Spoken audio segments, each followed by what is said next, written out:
अल्लाह की तरफ से भेजे हुए। तुम लोग सवाल नहीं करते थे तो अल्लाह ने उन्हें भेजकर तुम्हें सवाल करने की तरगीब दिलाई, ताकि दीन की बातें पूछो और रसूलुल्लाह तुम्हें दीन की बातें बताएं। इस तरह से दीन के अहकाम मालूम हो और तुम्हारी दीनी तरबियत हो। तो ये जो बज़्म सजी हुई है, बज़्म सवाल और जवाब, इसका रिश्ता अहद रिसालत से है और ये सुन्नत है हुजूर सय्यद कौनैन सल्लल्लाहु ताला अलैहि वसल्लम की। सरकार अलैहि सलाम ने जो सुन्नत हमारे सामने हमें दी थी, उसी सुन्नत का इह्या है और उसी सुन्नत को जिंदा कर रही है ये सुन्नी दावत इस्लाम। हमारा काम है सुन्नत रसूलुल्लाह को बर्पा करना, अपनी जिंदगी में सुन्नत रसूलुल्लाह की रूह को दौड़ा देना और सरकार अलैहि सलाम की सुन्नतों को ताज़ा करना और लोगों को सुन्नत रसूलुल्लाह की तालीम देना। ये हमारा काम है, वही काम हम करते हैं, वही काम सुन्नी दावत इस्लामी करती है। अल्लाह का फरमान है कि तुम लोग सबसे बेहतर उम्मत हो, तुम्हें लोगों के लिए जाहिर किया गया है ताकि तुम लोगों को भलाई का हुक्म दो और बुराई से रोको। इस बज़्म के जरिए हम ये काम करते हैं कि लोगों को भलाई का हुक्म देते हैं और बुराई से रोकते हैं। ये जो सवाल जवाब आपने सुना, इसमें कुछ खास रमज़ भी हैं। एक तो ये कि जिब्रील अमीन अलैहिस्सलाम अल्लाह का पैगाम रसूलुल्लाह के पास लाते थे, मगर आज हाजिर हुए हैं सवाल करने के लिए ताकि रसूलुल्लाह उनको जवाब दें। तो साइल का जो अदब है उस अदब को जाहिर करते हुए वो बैठे, यानी हुजूर की बारगाह में इस तौर पे बैठे जैसे नमाज में अल्लाह की बारगाह में तशहुद के लिए बैठा जाता है। उन्होंने बता दिया कि रसूल बारगाह रिसालत का अदब ये है। इसलिए आज भी अदब का वो मुजाहरा बाकी रहना चाहिए और आज भी हमें उसका लिहाज करना चाहिए। क़यामत कब आएगी ये बेज़रूरत सवाल था। जिंदगी में कोई ज़रूरत नहीं, बरज़ख में कोई ज़रूरत नहीं, और क़यामत जब कायम होगी तो सबको मालूम ही हो जाएगा। तो सरकार अलैहिस्सलाम ने ये कहकर मल मसूलु अन्हा बिअलम मिन अस्साइल, ये इशारा दे दिया कि अगर तुमसे कोई बेज़रूरत सवाल किया जाए तो उससे सरफ़ नज़र कर सकते हो, इशारों में जवाब दे सकते हो, सरफ़ नज़र कर सकते हो। दीनी ज़रूरी जो मसला होगा उनका जवाब दिया जाएगा और उन्हीं के जवाब की तरफ तवज्जो भी की जाएगी। सवाल होता है इस्तिरशाद के लिए, रहनुमाई हासिल करने के लिए। इसलिए हम लोग जब ये समझते हैं कि सवाल इस्तिरशाद के लिए है, रहनुमाई के लिए है, तो कोशिश करते हैं कि उसका जवाब कुरान और सुन्नत की रोशनी में फ़िक़्ह हनफ़ी के मुताबिक दे दिया जाए। और अगर यह जाहिर हो कि यहाँ इस्तिरशाद नहीं मकसूद है तो उससे भी सरफ़ नज़र कर लेते हैं। तो ये कुछ आदाब हैं जो हदीस नबवी के हवाले से हमने आपको बताए, इनका लिहाज हमें रखना चाहिए और इन सुन्नतों का लिहाज करके जब हम यहाँ हाजिर होंगे, दीन की बातें सुनेंगे, समझेंगे, समझाएंगे, तो अल्लाह तबारक व तआला इसमें एक पुरकैफ तासीर पैदा फरमा देगा, हमारे दिलों में इनकलाब पैदा फरमा देगा। तो अपनी ज़िंदगी में इनकलाब लाइए, सुन्नत रसूलुल्लाह के पैरोकार बनिए, रसूलुल्लाह की सुन्नतें सीखिए, उनको आम कीजिए, घर घर फैलाइए। एक बार दुरूद पाक पढ़ लीजिए, अल्लाहुम्मा सल्लि अला सय्यिदिना मौलाना मुहम्मद व बारिक वसल्लम। इस पर बहनें भी खुश होती हैं, भाई भी खुश होते हैं, लेकिन बहनों के दिल से पूछिए वो क्यों खुश हैं। जिस घर में वो पली बढ़ी, उनके माँ बाप और भाई रहे, उस घर से उनका रिश्ता टूटना उनके लिए बड़ी तकलीफ देह बात होती है। वो जानती हैं कि अगर हमने हिस्सा ले लिया तो इस घर से, भाई बहनों से रिश्ता हमेशा के लिए टूट जाएगा। वो साफ कह देते हैं तुम किस लिए आती हो, तुमने तो अपना हिस्सा ले लिया। जी जी, इस तरह के हालात पेश आते हैं। तो इससे बचने के लिए कोई बात ये नहीं चाहती है कि घर से, भाई बहनों से उनका रिश्ता टूटे, तो इसलिए वो हिस्सा नहीं लेती है, कह देती है कि आप लोग बांट लीजिए। लेकिन अगर कभी वह लोग अपना हिस्सा बेचते हैं तो बहनें आगे खड़ी हो जाती हैं कि हमको फिर हमारा हिस्सा चाहिए। बेचने की बात आती है तो मुतालबा कर लेती हैं, चाहे जब भी बेचे, लेकिन बेचते नहीं, अपने पास रखे रहते हैं तो वो खामोश रहती हैं।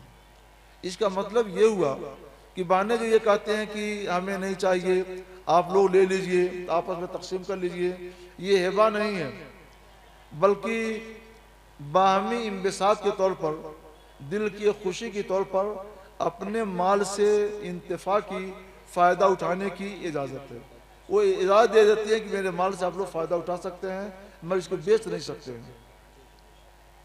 तो इसकी वजह से भाई उनके मालिक नहीं होंगे और इसकी वजह से उनका हिस्सा भी साकित नहीं होगा। अल-अशबा व नज़ाइर में साहब अशबा लिखते हैं कि लो काला तरक तो हक़ी लम यसकुत, अगर किसी वारिस ने यह कह दिया कि मैंने अपना हक छोड़ दिया तो उसका हिस्सा साकित नहीं होगा, बरकरार रहेगा। हालांकि उसकी कोई वजह नहीं होती है, वो तो बस ये है कि फैयाजी तबा की वजह से उसने ऐसा कह दिया, और बाने फैयाजी तबा की वजह से ऐसा नहीं करती हैं, एक मजबूरी की वजह से ऐसा करती हैं। इसलिए बानों के इस कहने से उनका हिस्सा खत्म नहीं होगा, भाइयों के लिए वो हिबा नहीं होगा, उनका हिस्सा बरकरार रहेगा और वो जब चाहेंगे अपने भाइयों से मुतालबा कर सकती हैं और इन पर देना फ़र्ज होगा। सुभान अल्लाह, माशाअल्लाह। हुजूर, दो चंद सवालात और, चूँकि वक्त भी जी जी ज़्यादा हो रहा है। सवाल ये है हुजूर कि किसी शख्स के पास कई गाड़ियाँ हैं और वो गाड़ियाँ उसके किराए पे चल रही हैं, अच्छा, उससे आमदनी आ रही है, तो सवाल ये है कि गाड़ियों की कीमत पर ज़कात है या फिर उन गाड़ियों के ज़रिए से जो कमाई हो रही है उस कमाई पर ज़कात निकालना है। जो गाड़ियाँ कस्बे ज़र के लिए हैं, माल कमाने के लिए, जी जी, कि गाड़ियाँ किराए पर चलाई जाएं और उससे किराया हासिल किया जाए, तो ख़ास उन गाड़ियों पर ज़कात नहीं है। जी जी, वो आले कसब है। उन गाड़ियों पर जो किराया आता है, उन गाड़ियों को चलाकर जो किराया हासिल किया जाता है, वो कि उस किराए पर ज़कात है।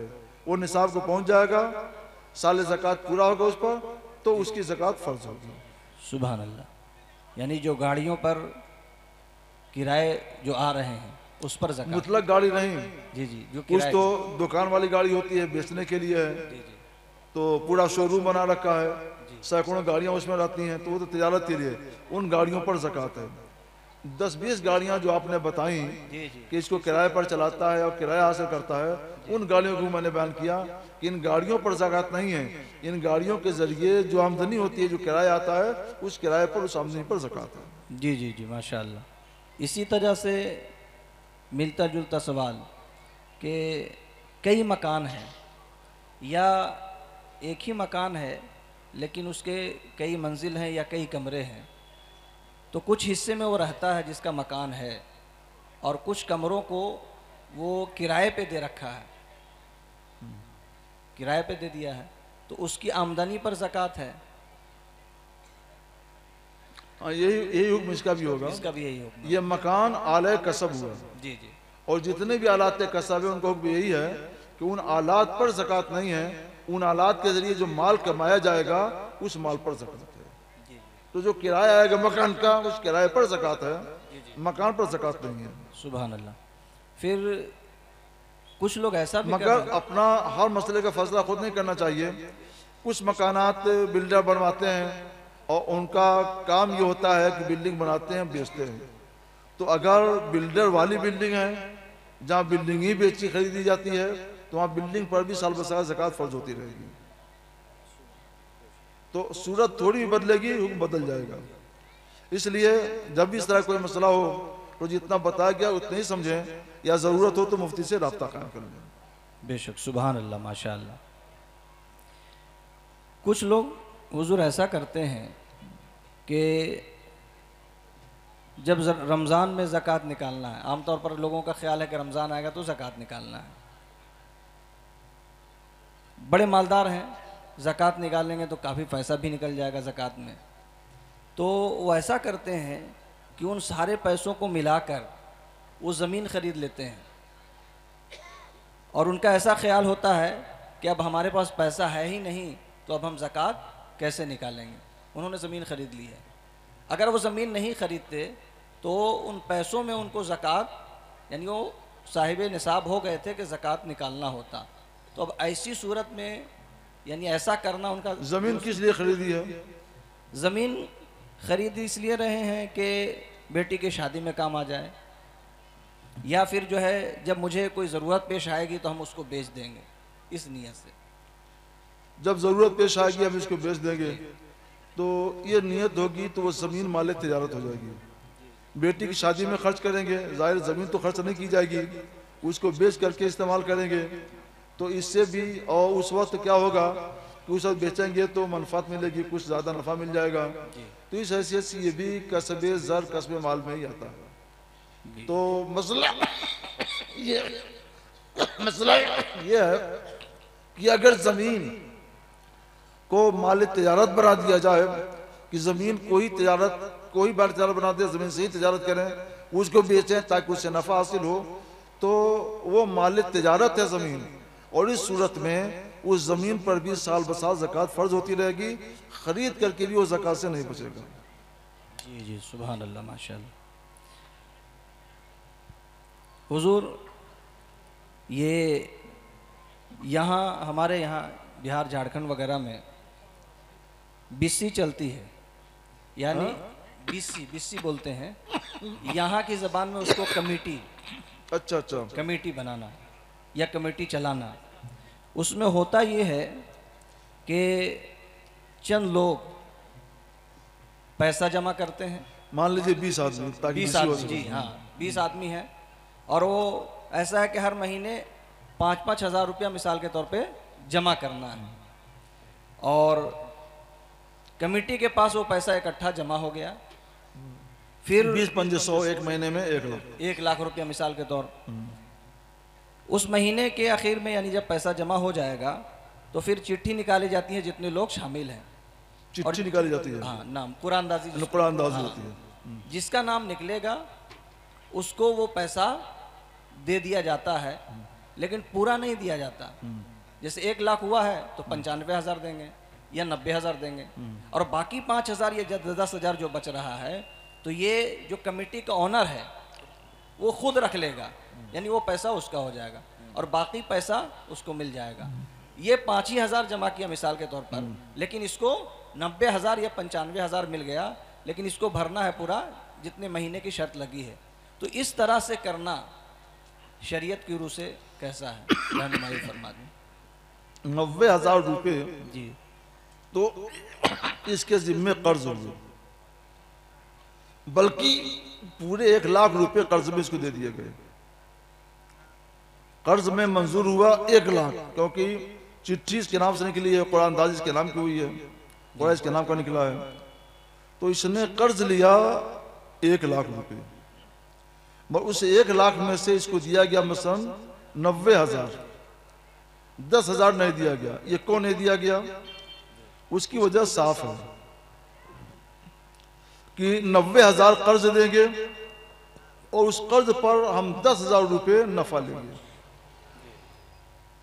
महाजन वाला काम हुआ, महाजन भी ये काम करता है, मगर फर्क थोड़ा सा है। महाजन साल भर पूरा होने के बाद 10% ले लेता है, और ये लोग सबसे पहले 10% ले लेते हैं, उसके बाद देते हैं। ये करीम है, मेहरबान लोग हैं। ये कर्ज और सूद का मामला है।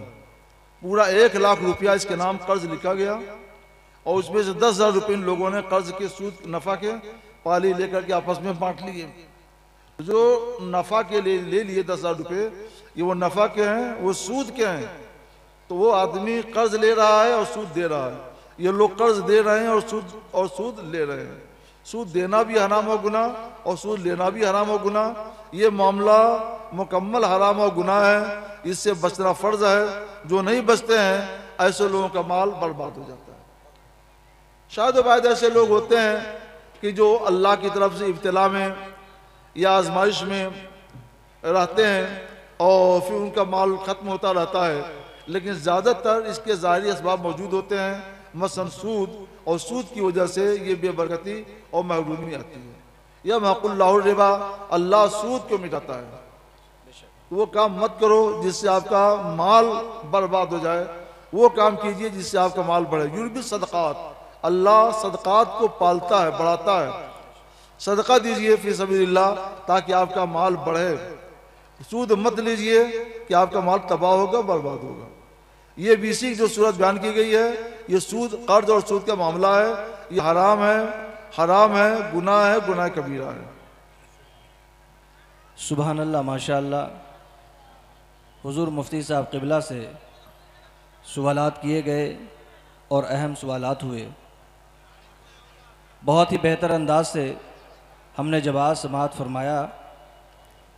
अल्लाह ताला की बारगाह में दुआ है कि मौला हमें आपको सबों को इन बातों पर अमल करने की तौफ़ीक़ अता फ़रमाए।